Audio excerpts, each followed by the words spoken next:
perceived as what? Weak.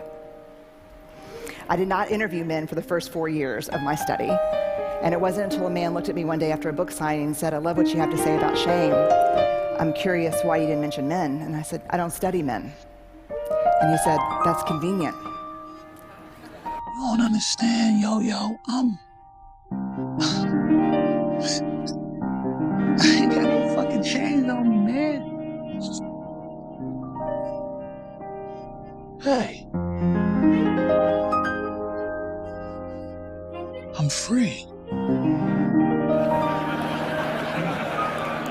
I said, "Why?" And he said, "Because you say to reach out, tell our story, be vulnerable.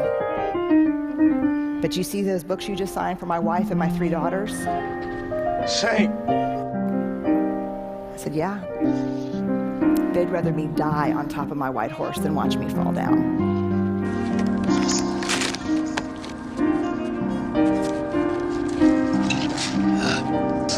I'm good.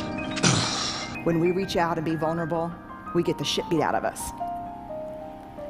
And don't tell me it's from the guys and the coaches and the dads.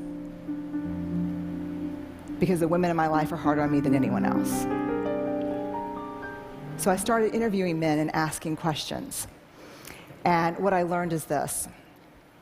You show me a woman who can actually sit with a man in real vulnerability and fear, I'll show you a woman who's done incredible work.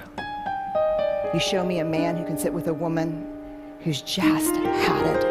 Am I all up in your business with all the little hookers you run around with? No, I don't think so. So I need the same respect, Jody. You know, you're really starting to get on my last nerve with all this little shit between you and Melvin. I'm tired of it. What? This my house, too. Your house? Your house? Do you pay any bills up in this motherfucker? Do you fix anything around here? When's the last time you paid a bill? She can't do it all anymore. And his first response is not, "I unloaded the dishwasher." But he really listens, because that's all we need. I'll show you a guy who's done a lot of work. Shame is an epidemic in our culture. And to get out from underneath it, to find our way back to each other, we have to understand how it affects us and how it affects the way we're parenting, the way we're working, the way we're looking at each other.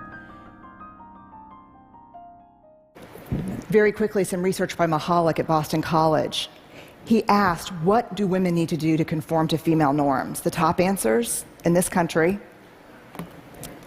nice, thin, modest, and use all available resources for appearance.